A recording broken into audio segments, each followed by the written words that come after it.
আসসালামু আলাইকুম। আজকে আমি মাত্র 5 মিনিটে 10 টাকা দামের গুঁড়া দুধের প্যাকেট দিয়ে ভীষণ সুস্বাদু নরম তুলতুলে রসমালাই বানিয়ে দেখাবো।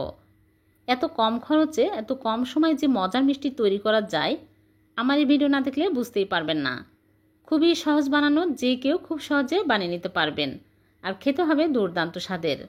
নরম তুলতুলে মুখে দিলে মিলিয়ে যাবে, অনেক সুস্বাদু হবে। আশা করছি আমার আজকের এই রেসিপি আপনাদের কাছে ভালো লাগবে। তাহলে চলুন রেসিপি শুরু করি। প্রথমে আমি একটা ডিম ভেঙে নিচ্ছি। এখানে বড় সাইজের একটা ডিম ভেঙে নিয়ে নিচ্ছে। আর ডিমটা কিন্তু নর্মাল তাপমাত্রার হতে হবে। যদি ফ্রিজে থাকে 1 ঘন্টা আগে বের করে নর্মাল করে নেবেন। ফ্রিজের ডিম দিলে মিষ্টি ভালো হয় না, চুপসে যায়। ভালো করে ফেটে নিতে হবে। ফেটানো হয়ে গেলে আমি এক সাইডে রেখে দিচ্ছি। আর এদিকে নিয়েছি 10 টাকা দামের গুঁড়া দুধের প্যাকেট। আপনারা চাইলে বড় প্যাকেটও নিতে পারবেন। এখানে আমি 3 প্যাকেট নিয়ে নিচ্ছি। আপনাদের যত প্যাকেট প্রয়োজন তত প্যাকেটই নেবেন। আর এর মধ্যে দিয়ে দিচ্ছি বেকিং পাউডার 1 চিমটি। এর চেয়ে বেশি দেওয়া যাবে না, 1 চিমটি দিতে হবে। তারপরে দিয়ে দিচ্ছি ঘি 1 চামচ। ঘিয়ের পরিবর্তে আপনারা চাইলে তেলও দিতে পারবেন, কিন্তু ঘি দিলেই বেশি ভালো হবে, মিষ্টি সুন্দর ফ্লেভার পাওয়া যাবে। এখন আমি ভালো করে ঘষে ঘষে মিক্স করে নিব। একটু সময় নিয়ে ভালো করে মিশিয়ে নিতে হবে। এই কাজটা একটু ভালো করে নিতে হবে, তাহলে মিষ্টি ভালো হবে। সবগুলো যেন একসাথে ভালোভাবে মিশে যায়, যেহেতু বেকিং পাউডার আছে।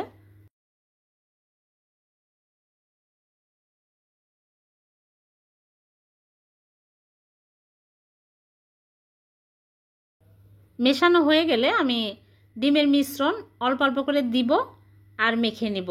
একবারে কিন্তু ঢেলে দিবেন না, একবারে দিলে বেশি হয়ে যেতে পারে, নরম হয়ে যেতে পারে। অল্প অল্প করে দিতে হবে আর মেখে নিতে হবে। একটা ডিম সম্পূর্ণ লাগবে না। আর নরম করে মেখে নিতে হবে। পরে রেস্টে রাখার পরে এটা শক্ত হয়ে যায়, এরকম নরম হবে। আর অর্ধেকেরও বেশি ডিম বেঁচে গেছে। এইরকম করে নরম করে মেখে আমি ঢেকে রাখবো 3-4 মিনিট। হাত ধুয়ে আসা পর্যন্ত ঢেকে রাখবো। হাত ধুয়ে ভালো করে পরিষ্কার করে তারপরে আমি হাতে ঘি লাগিয়ে নেব। নিয়ে অল্প অল্প করে নিয়ে আমি ছোট ছোট রসমালাইয়ের শেপ দিয়ে নিব। এরকম করে আমি রসমালাই শেপ দিয়ে নিচ্ছি। আপনারা চাইলে এখানে লম্বা করেও বানাতে পারেন।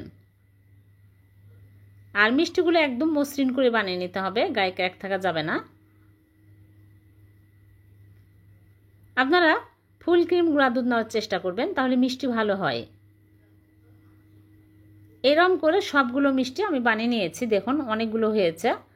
এখন আমি চিনি শিরা তৈরি করব। চুলায় প্যান বসিয়ে দিয়ে দিচ্ছি চিনি 1 কাপ আর পানি দিয়ে দিচ্ছি 2 কাপ। তারপরে 2টা এলাচ দিয়ে দিচ্ছি। দিয়ে আমি নেড়েচেড়ে জাল করে বলক তুলে নিব। চিনি গলে যখন ভালোভাবে বলক চলে আসবে তখনই মিষ্টিগুলো দিতে হবে। বলকের আগে কিন্তু মিষ্টি দিবেন না, তাহলে মিষ্টিগুলো ভালো হবে না। সবগুলো মিষ্টি দিয়ে আমি নেড়েচেড়ে ঢেকে জাল করব 5 মিনিট।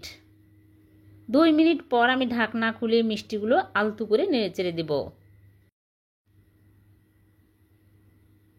আবারও ঢেকে দিলাম। 5 মিনিট মিষ্টিগুলো জাল করে নিয়েছি। দেখুন ফুলে গেছে। 5 মিনিটের বেশি জাল করার প্রয়োজন নাই। 5 মিনিট পর আমি চুলা থেকে নামিয়ে ঢেকে রেখে দিব 2 ঘন্টা। 2 ঘন্টা পর মিষ্টিগুলো আমি তুলে নিচ্ছি। দেখুন মিষ্টিগুলো কিন্তু রসে একদম টইটম্বর হয়ে গেছে। সবগুলো মিষ্টি আমি শিরা থেকে তুলে নিচ্ছি। তারপরে এক সাইডে রেখে দিচ্ছি, মালাই তৈরি করে নিব। চুলায় প্যান বসিয়ে আগে থেকেই 3 কাপ লিকুইড দুধ জাল করে ঘন করে 2 কাপ করে নিয়েছি। এখন আমি এর মধ্যে দিয়ে দিচ্ছি চিনি শিরা। যে শিরা আমি মিষ্টি জাল করেছি ওই শিরাগুলো দিয়ে দিলাম। আপনারা চাইলে চিনিও দিতে পারেন, পরিমাণ মতো দিতে হবে। এখন আমি মাওয়া দিয়ে দিচ্ছি 1/4 কাপ, তাহলে মালাইটা আরও ঘন হবে, খেতে ভালো লাগবে। মাওয়ার পরিবর্তে গুঁড়া দুধও দিতে পারবেন। এখন আমি মিষ্টিগুলো দিয়ে দিচ্ছি। মিষ্টিগুলো দিয়ে বেশি জাল করার প্রয়োজন নাই, 5 মিনিট ঢেকে জাল করলেই হবে।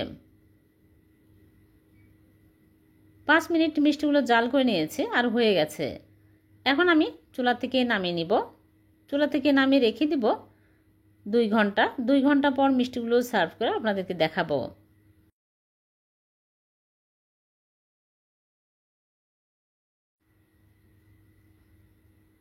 2 ঘন্টা পর ফিরে আসলাম। দেখুন মিষ্টিগুলো দেখতে কতটা লোভনীয় হয়েছে। এখন আমি মিষ্টিগুলো সার্ভ করে নিচ্ছি। দেখলেন তো কত সহজে হয়ে গেল 10 টাকা দামের গুঁড়া দুধের প্যাকেট দিয়ে ভীষণ সুস্বাদু নরম তুলতুলে রসে ভরা রসমালাই। এভাবে বানিয়ে দেখবেন, মাত্র 5 মিনিটে এই রসমালাই তৈরি করে নেওয়া যাবে। আর খেতে হবে দুর্দান্ত স্বাদের। যে কেউ খুব সহজে বানিয়ে নিতে পারবেন। একদম নরম তুলতুলে রসে ভরা। ভিডিওটি যদি ভালো লেগে থাকে লাইক কমেন্ট শেয়ার করে দিবেন, অন্যকে দেখার সুযোগ করে দিবেন। আবারও দেখা হবে। আল্লাহ হাফেজ।